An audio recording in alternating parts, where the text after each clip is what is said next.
قرآن نے بڑی سخت دھمکیاں لگائی ہیں. یہ بات یاد رکھو, آج کل بہت زیادہ کہا جاتا ہے اللہ غفور رحیم ہے, معاف کر دے گا, معاف کر دے گا, معاف کر دے گا. یہ بات اس طرح سے نہیں ہے جس طرح بیان کی جاتی ہے. قرآن میں اللہ کے لیے جہاں بھی غفور اور رحیم کا لفظ استعمال ہوا ہے, یہ ان لوگوں کے لیے ہوا ہے جو کافر یا تو مسلمان ہونا چاہتا ہے یا کوئی مسلم گنہگار توبہ کرنا چاہتا ہے. سمجھ رہے ہو بات کو؟ گناہ چھوڑنا چاہتا ہے, داڑھی نہیں ہے تو داڑھی رکھنا چاہتا ہے, زنا کر رہا ہے تو زنا چھوڑنا چاہتا ہے, بے حیائی میں مبتلا ہے تو اب اس بے حیائی سے توبہ کرنا چاہتا ہے, لیکن اسے ڈر ہے کہ پتہ نہیں میرے پچھلے گناہ معاف ہوں گے کہ نہیں ہوں گے. تو ان لوگوں کے لیے اللہ نے اعلان کیا کہ میں غفور بھی ہوں اور رحیم بھی, معاف بھی کروں گا اور الگ سے رحمت بھی کروں گا, الگ سے رحمت بھی کروں گا. کیا رحمت ہوگی الگ سے, اس کی بڑی تفصیل ہے. بعض جگہ تو پر آتا ہے اتنی زبردست توبہ ہوتی ہے کہ گناہوں کو نیکیوں سے بدل دوں گا.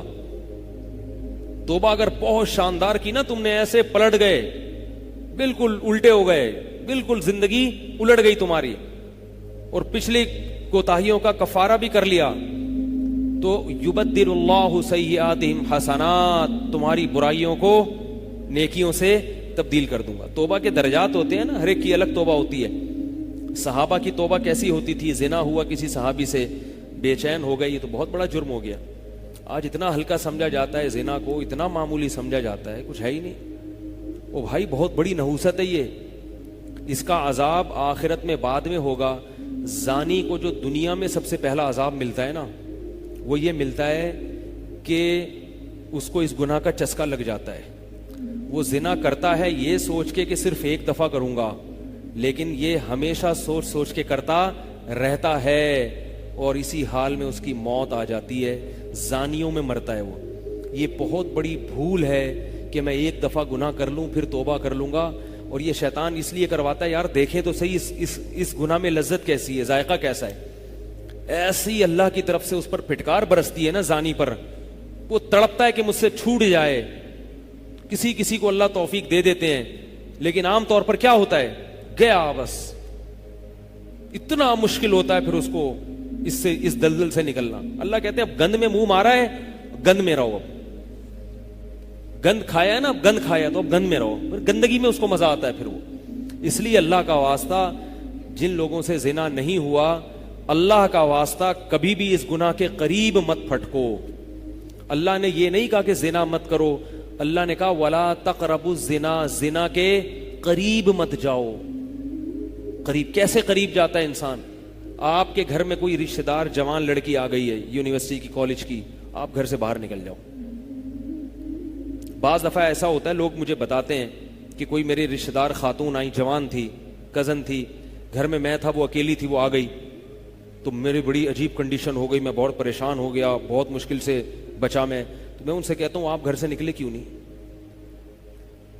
یہ تو آپ قریب تو چلے گئے نا.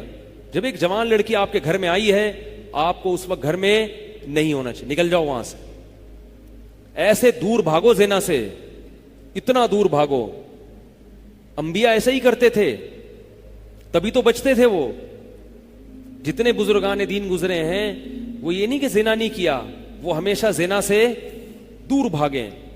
ہمارے استاذ نے ایک واقعہ سنایا تھا ہمیں, کتابوں میں یہ واقعہ لکھا ہے کہ ایک طالب علم تھا, پرانے وقتوں کی بات ہے, رات کو مسجد میں چراغ لے کے مطالعہ کر رہا تھا.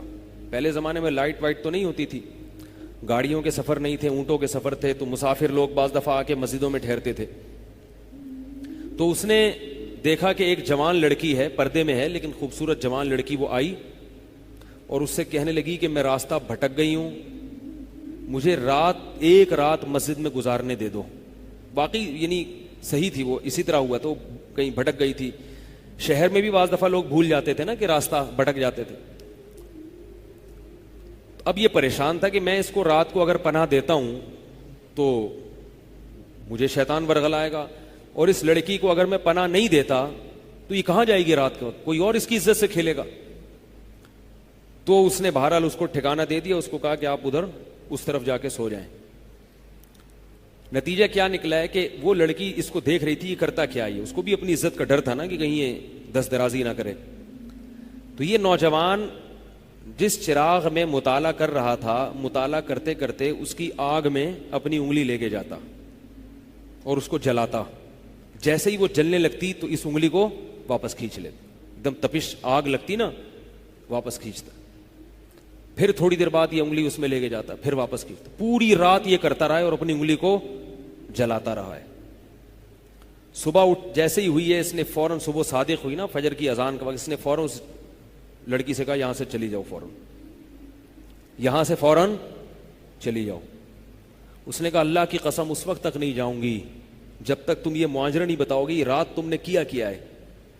تو کہنے لگا یہ میرا اور اللہ کا معاملہ ہے، میں تمہیں نہیں بتا سکتا. اس نے پھر اللہ کا واسطہ دے کے کہا، اس نے کہا میں جاؤں گی نہیں یہاں سے جب تک بتاؤ گی نہیں. اس نے کہا شیطان مجھے ورغلا رہا تھا کہ ایک جوان لڑکی ہے، اجنبی ہے، کوئی دیکھنے والا نہیں ہے، کوئی دیکھنے والا نہیں ہے، تو زنا کر لو اس سے، کوئی دیکھنے والا نہیں ہے. شیطان مجھے لے کے جاتا تھا تو میں اپنی انگلی آگ میں جلاتا تھا اپنے نفس کو یہ سمجھانے کے لیے کہ دنیا کی آگ برداشت کر سکتا ہے، جہنم کی بھی برداشت کر لینا، جہنم کی بھی برداشت کر لینا. پھر اور اگر تجھ سے یہ برداشت نہیں ہو رہی تو وہ کیسے برداشت کرے گا؟ کہہ رہے جب میں آگ میں جلنے لگتا تھا نا تو میری چیخ نکلتی تھی کہ یار یہ نہیں ہو رہی تو وہ کیسے برداشت ہوگی. حدیث میں آتا ہے جہنم کی آگ دنیا کی آگ سے 70 گنا زیادہ گرم ہے، 70 گنا زیادہ گرم. جب نبی صلی اللہ علیہ وسلم نے صحابہ کو یہ بات بتائی، ترمذی کی حدیث ہے کہ صحابہ کے سینے سے رونے کی ایسے آوازیں آنے لگیں جیسے ہانڈی کھولتی ہے، ایسا روئے صحابہ. حالانکہ صحابہ گناہوں سے بچتے تھے، اتنا روئے ہیں کہ سینے کے جیسے ہانڈی کھول رہی ہوتی ہے ایسے ان کے سینے سے رونے کی آوازیں آئی ہیں. اور عرض کیا واللہ انہا لکافیۃ یا رسول اللہ، یا رسول اللہ یہ دنیا کی آگ بہت تھی عذاب دینے کے لیے، اللہ نے اس کو بھی 70 گنا زیادہ گرم کیا ہے. تو اس نے کہا کہ میرے دل میں گناہ کا خیال آتا تھا، میں کیا کرتا تھا اپنے آپ کو جلاتا تھا جب چیخ نکلنے لگتی. تو اس طرح پوری رات میں نے اپنے نفس کو روکا ہے گناہ سے. تو تقوی کی برکات ہوتی ہیں. اس لڑکی نے کہا، اب گھر میں جا کے اپنے والد سے کہا کہ میں اگر نکاح کروں گی تو صرف کس سے کروں گی؟ اس نوجوان سے. یہ عفیف اور پاک دامن ہے. تو کتابوں میں لکھا ہے کہ اس کے باپ نے اس کا نکاح دیکھو حرام سے بچایا، اللہ نے حلال طریقہ رکھ دیا. تو جو بھی زنا سے بچتا ہے نا، یاد رکھو جیسے زنا کرنے کا عذاب بہت سخت ہے، ایسے ہی کسی کو زنا کا موقع ملے اور وہ بچ نکلے اس کا ثواب بھی بہت زیادہ ہے. تاریخ میں جن ہستیوں کو بھی زنا کا موقع ملا اور انہیں نے موقع ملنے کے باوجود زنا نہیں کیا، ان کو اللہ نے دنیا میں بھی بہت نوازا ہے. میں اکثر ایک واقعہ سناتا ہوں. ہمارے ایک دوست ہیں امریکہ میں، بلکہ امریکہ سے بھی ایک دور علاقہ ہے، اس کا جگہ کا نام میں بھول گیا. انہوں نے میرا یہ بیان سن کے مجھ سے ملنے کے لیے آئے تھے. وہ مجھے پہچان گئے یہ بیان سن کے. ممکن ہے ابھی میرا یہ بیان سنے. وہ یہ میرے والد صاحب کا واقعہ ہے. میرے والد صاحب جب امریکہ گئے، کنوارے تھے اس وقت. میرے والد صاحب بہت ہینڈسم تھے، خوبصورت تھے، اور اتنا چوڑا تو ان کا سینہ تھا اور ایسی چوڑی چوڑی کلائیاں تھیں. بہت ماشاءاللہ اللہ نے ان کو مردانہ وجاہت دی تھی، اور آواز ایسی تھی جیسے ببر شیر ہوتا ہے. بہت ہی خوبصورت آواز تھی، بڑی زبردست پرسنالٹی تھی. آپ جائیں ابھی ہمارے محلے میں جا کے لوگوں سے پوچھیں کیا خوبصورت پرسنالٹی تھی والد صاحب کی ہمارے. جب انتقال ہوا ہے نا میرے والد صاحب کا تو پورا محلہ رو رہا تھا، پورا محلہ. مسجد کے امام صاحب جب بھی جنازے کا اعلان کرتے تھے نا تو روتے نہیں تھے. ہزاروں میتوں کے اعلان کیے تھے. میرے والد صاحب کا جب مسجد کے امام صاحب اعلان کر رہے تھے 3 دفعہ اعلان کیا، تینوں دفعہ روئے ہیں. اتنی لوگوں کو ان سے محبت تھی. تو یہ کیسے ہو گئی؟ یہ کیسے ہو گئی؟ کیوں اللہ نے ان کی محبت لوگوں کے دلوں میں رکھ دی اور کیوں اللہ نے ان کو اتنا نوازا؟ والد صاحب نیوی میں تھے. امریکہ جب فرسٹ ٹائم جہاز گیا ہے، کنوارے تھے اس وقت. تو کنوارا لڑکا پاکستانی یا انڈین ہو، پہلی دفعہ امریکہ جائے، وہ بھی کنوارا، کوئی روکنے ٹوکنے والا نہ ہو اور گناہ کی دعوت ملے، بچنا کتنا مشکل ہے. تو والد صاحب، یہ میں نے والد صاحب سے براہ راست نہیں سنا، ہمیں ایسی باتیں والد صاحب نہیں کرتے تھے، کسی ذریعے سے سنا میں نے کہ تمہارے والد صاحب نے یہ واقعہ ہمیں سنایا، کسی نے مجھے بتایا. کہتے ہیں کہ جب وہ گئے تو ایک خوبصورت انگریز لڑکی آئی اور ان کو گناہ کی دعوت دی. اب ایک دم پہلی دفعہ کسی پاکستانی نے یہ چیز منظر دیکھا ہو, ٹھیک ہے نا, امریکہ کا ایک منظر ہوتا ہے نا, اب تو لوگ موویز میں اتنا دیکھ چکے ہوتے ہیں نا, اس وقت تو ڈرامے فلمیں بھی نہیں ہوتے تھے, موویز بھی نہیں ہوتی تھیں, تو پہلی دفعہ ہی دیکھا تھا یہ ایسا منظر, تو وہ گھسیٹ کے لے گئی اپنے گھر. جب یہ کہیں گھر پہ گیا ہوں نا تو مجھ پہ اللہ کا خوف آ گیا, میں نے کہا یہ کیا کر رہا ہوں میں. وہاں جا کے واپس بھاگے ہیں. ادھر پہنچنے کے بعد وہ عورت غصہ ہو رہی تھی کہ اگر تم نے یہ کام کرنا نہیں تھا تو میرے ساتھ آئے کیوں میرا خرچہ کرایا تم نے, کیوں خرچہ کرایا میرا. تو آدمی اور شرمندہ ہو جاتا ہے نا کہ یار. تو والد صاحب کہتے ہیں کہ میرے دل میں خیال آیا کہ میں نے زندگی میں کبھی یہ گناہ نہیں کیا اور میں یہاں پہلی دفعہ آیا ہوں, اگر میں اس گناہ میں پڑ گیا اللہ کی نظر مجھ سے ہٹ جائے گی. واپس بھاگے. بڑا مشکل ہوتا ہے ایسے موقع پہ. اس وقت ان کی عمر ہوگی 22 یا 23 سال, زیادہ سے زیادہ 24 سال ہوگی. تو بھاگے ہیں واپس. تو والد صاحب کہتے تھے, جنہوں نے مجھے یہ واقعہ سنایا, کہ مجھے کہنے لگے کہ تمہارے والد صاحب کہتے تھے کہ اس کے بعد میری زندگی میں کیا آیا ہے, انقلاب. پھر اللہ نے قرآن کی تلاوت کی توفیق دی. حفظ قرآن تھا, بھول چکے تھے. روزانہ ایک قرآن پڑھنے کا معمول بنا پھر, تاکہ قرآن دوبارہ یاد ہو جائے. جہاز پہ 3 سال امامت کی, داڑھی بڑی رکھ لی ماشاءاللہ. اور پھر اتنی عزت اللہ نے ان کو دی. اللہ نے ان کے, ہمارے سب بھائی ماشاءاللہ داڑھی والے ہیں, سب بہنیں شرعی پردہ کرتی ہیں, سب بھابیاں پردہ کرتی ہیں.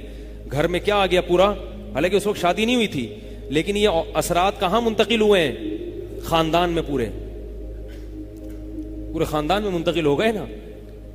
انتقال ہوا تو جنازہ میں نے پڑھایا والد صاحب کا. اگر اللہ نہ کرے اس برائی میں پڑ جاتے, ہمیں پتا چلتا کہ ہمارا باپ ایسا ہے, تو ہم ایسے ہوتے. ویسے تو ابھی بھی کوئی اتنے نیک نہیں ہے, لیکن گیٹ اپ تو ہے نا. گیٹ اپ تو اللہ نے مولویوں والا دے دیا نا, تھوڑے تھوڑے تو دیکھنے کی حد تک تو نیک بنا دیا نا. ایسے نہیں ہوتے ہم. تو یہ جو برکات ہیں یہ نسلوں میں منتقل ہوتی ہیں, نسلوں میں. اتنی عزت دی اللہ نے, اتنی عزت دی تھی کہ انتقال کے وقت محلہ رو رہا تھا, پورا محلہ رو رہا تھا انتقال. اور بہت سے لوگوں نے والد صاحب کی قبر کے پاس نا جگہ گھیر لی تھی کہ ہم یہاں دفن ہوں گے. حالانکہ مسجد کے امام نہیں تھے, کچھ بھی نہیں, کوئی ایسی شخصیت نہیں تھے کہ وہ کوئی مقتدی اور رہبر سمجھے جاتے ہوں. تہجد کا معمول تھا, تلاوت کا معمول تھا. اور میں نے خود بھی کئی دفعہ نوٹ کیا, ایسا لگتا تھا ان کے منہ سے خوشبو آتی ہے, ایسا محسوس ہوتا تھا. ایسا اللہ نے, کیونکہ تلاوت بہت زیادہ کرتے تھے. جب انتقال ہوا ہے نا جس دن, اس دن بھی آدھا گھنٹہ تلاوت کر کے اٹھے. گھر میں ان کا معمول تھا, گھر میں آنے کے بعد آفس سے جب گھر میں آتے تھے نا تو سب سے پہلے نہا کے, عجیب ان کے معمول تھے, نہاتے لازمی تھے روزانہ. اور چونکہ فوجی تھے نا تو فوجیوں کی جو ایک روٹین ہوتی ہے نا وہ تبدیل نہیں ہوتی. اب جب فوج میں تھے تو گرم پانی سے نہانے کی عادت تھی, تو جون میں بھی گرم سے ہی نہاتے تھے. ہم کہتے, اب والد صاحب سے کہتے گرمی ہو رہی ہے, لیکن وہ ایک روٹین ہوتی ہے نا فوجیوں کی, بس وہ آنا ہے, دھوتی پہنی, غسل خانے میں چلے گئے, پانی گرم پہلے کیا, اپنا کام سارا خود کرنا, کسی سے کام ہی نہیں لیتے تھے. اور وہ 2 منٹ کے اندر ایسے پھرتی سے نہاتے تھے. ہم حیران, یہ کیسے نہاتے اتنی دیر میں. کہتے میں صابن سے باقاعدہ تسلی سے نہایا ہوں, اتنی جلدی پھرتی میں کام کرتے تھے. آتے ہی تلاوت کرنی, اور تلاوت اونچی آواز میں کرتے تھے. پورے گھر میں والد صاحب کے تلاوت کی آواز آتی تھی. مجھ سے غلطی یہ ہوئی کہ انتقال سے چند دن پہلے میں ان کی تلاوت سن رہا تھا, تو میرا دل چاہا میں اس کو ریکارڈ, اس وقت ریکارڈنگ کا اتنا زیادہ نہیں ہوتا تھا, میں نے کہا اس کو میں ریکارڈ کر لوں, لیکن وہ ریکارڈ میں نہیں کر سکا. میں نے کہا چلو بعد میں کر لوں گا, اور ان کا انتقال ہی ہو گیا. تو تلاوت اونچی آواز سے ٹوپی اتار کے تلاوت کرتے تھے. تو جس دن انتقال ہوا ہے, اور اللہ سے کہتے تھے کہ اللہ کسی کا محتاج نہ بنانا, ساری زندگی کسی سے خدمت نہیں لی, صرف جو ہے نا کمر دبواتے تھے بیٹوں سے اپنے. تو مجھ سے بھی دباتے تھے, میرا یہ انگوٹھا بڑا مضبوط ہو گیا ہے.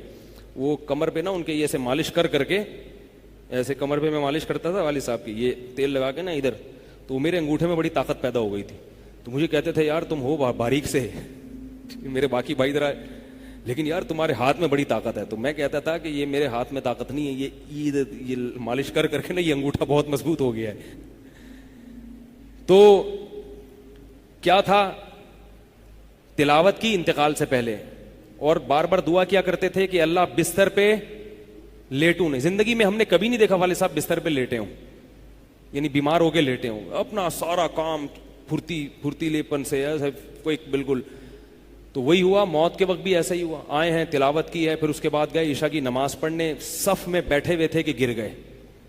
صف سے اٹھا کے ان کو ہاسپٹل لے کر گئے ہیں, نماز کی اقامت ہو رہی ہے اور وہیں اٹیک ہوا اور وہی ان کا قبر کا سفر تھا. کتنی اچھی موت دی اللہ تعالیٰ نے کہ ایک دن کیا ہوا, بارش میں بھیگتے بھیگتے آئے ہیں گھر میں اور فوراً نماز کے لیے گئے. تو والدہ نے کہا کہ بھائی ابھی بارش ہو رہی ہے. انہوں نے کہا اللہ بولے گا آفس سے یہاں تک پہنچ گئے اور اب یہاں سے مسجد تک نہیں جا رہے, اللہ کو بھی منہ دکھانا ہے. ایسے نماز کے پابند. سعودی عرب میں جب عمان میں ان کی جاب تھی, کئی گھنٹے کا گرمیوں کا روزہ ہوتا تھا, لوگ چھوڑ دیتے تھے. والد صاحب کہتے تھے مر جاؤں گا رمضان کا روزہ نہیں چھوڑوں گا, کچھ بھی ہو جائے رمضان کا روزہ کیسے چھوڑ. تراویح کبھی نہیں چھوٹتی تھی, رمضان کا روزہ کبھی نہیں چھوٹتا تھا. میں یہ نہیں کہہ رہا کہ کوئی برائی تھی نہیں ان میں, ایسی کسی کی تعریف کرنا غلط ہے, مگر اللہ نے مجموعی لحاظ سے ان میں بڑی صفات رکھی تھیں. یہ صفات کیسے پیدا ہوئیں؟ اللہ نے ایک برائی سے بچنے کی توفیق دے دی.